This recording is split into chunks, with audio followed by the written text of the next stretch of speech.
South ఇండియాలోనే అతి తక్కువ ధరలకి రత్నాలనందించే ఏకైక సంస్థ 6JVR.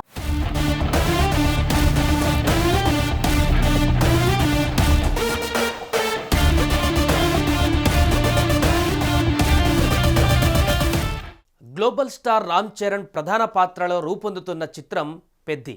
ఈ సినిమా షూటింగ్ ప్రస్తుతం కర్ణాటక రాష్ట్రంలోని మైసూర్లో శరవేగంగా సాగుతోంది. ఇందులో భాగంగా గత కొన్ని రోజులుగా చిత్ర బృందం సినిమా టైటిల్ సాంగ్కి సంబంధించినటువంటి భాగాలను అక్కడ చిత్రీకరిస్తోంది. అయితే శనివారం అల్లు కనకరత్నమ్మ మరణంతో చిత్ర యూనిట్ తాత్కాలికంగా షూటింగ్కు విరామం ఇచ్చింది. చివరి చూపు కోసం రామ్ చరణ్ హుటాహుటిన హైదరాబాద్కు వెళ్లి తన అమ్మమ్మకు ఘనంగా నివాళులర్పించి తిరిగి అదే రోజున మైసూర్కి వెళ్ళిపోయారు. అదే సమయంలో కర్ణాటక సీఎం సిద్ధరామయ్య కూడా మైసూరు పర్యటనకు విచ్చేశారు. ఈ క్రమంలో ఆయన రామ్ చరణ్ను ఆహ్వానించారు. ఈ నేపథ్యంలోనే రామ్ చరణ్ మైసూరులో సీఎం సిద్ధరామయ్యను కలుసుకున్నారు. ఈ సందర్భంగా ఇరువురు కాసేపు మాట్లాడుకున్నారు. సీఎం నివాసంలో జరిగిన ఈ సమావేశంలో రామ్ చరణ్ సిద్ధరామయ్యకు శాల్వా కప్పి సన్మానం చేశారు. ఈ సందర్భంగా సీఎం కూడా రామ్ చరణ్కి ఆత్మీయ స్వాగతం పలికారు.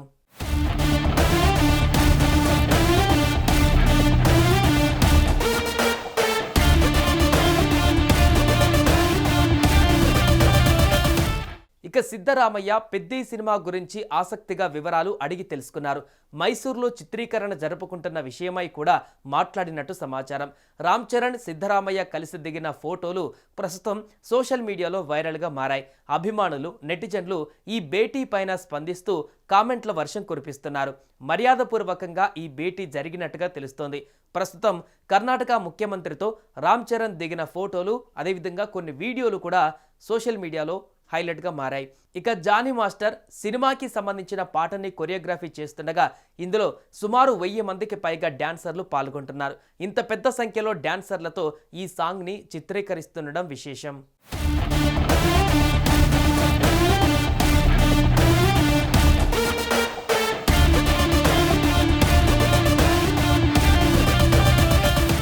ఇక పెద్ది చిత్రానికి సంబంధించి మైసూర్లో ప్రస్తుతం ఈ భారీ పాట చిత్రీకరణ జరుగుతుంది. ఈ పాట విజువల్ ఫీస్ట్ అవుతుందని అంటున్నారు. ఈ సినిమా కోసం Ram Charan special look try చేశారు. పొడవాటి జుట్టు, గుబురు గడ్డం, ముక్కు పుడకతో పక్కా రఫ్ అండ్ రస్టిక్ లుక్లో రామ్ చరణ్ కనిపించి సందడి చేయనున్నారు. ఇక చరణ్కు జోడీగా బాలీవుడ్ బ్యూటీ జాన్వీ కపూర్ నటిస్తుంది. అలాగే శివరాజ్ కుమార్, జగపతి బాబు, దివ్యేందు శర్మ కీలక పాత్రలో కనిపించి సందడి చేరున్నారు. కెమెరామెన్గా రంగస్థలం ఫేమ్ రత్నవేలు పనిచేస్తుండగా ఎడిటింగ్ బాధ్యతలు జాతీయ అవార్డు గ్రహీత నవీన్ నూలి తీసుకున్నారు. ఈ చిత్రాన్ని 2026 మార్చి 27న విడుదల చేసేందుకు నిర్మాతలు సన్నాహాలు చేస్తున్నారు. సుమన్ టీవీలో మీ పర్సనల్ అండ్ బిజినెస్ ప్రమోషన్స్ కోసం కింది నెంబర్కి కాంటాక్ట్ చేయండి. డ్రగ్స్, గంజాయి లాంటి చెడు వ్యసనాలకు దూరంగా ఉండండి. తాత్కాలిక ఆనందం కోసం జీవితాలని నాశనం చేసుకోవద్దు. డ్రగ్స్ విక్రయాలు, దందాలు నిర్వహిస్తే 180059996969 టోల్ ఫ్రీ నంబర్ కి కాల్ చేయండి. డ్రగ్స్, గంజాయిని నిర్మూలిద్దాం, భవిష్యత్తును కాపాడదాం.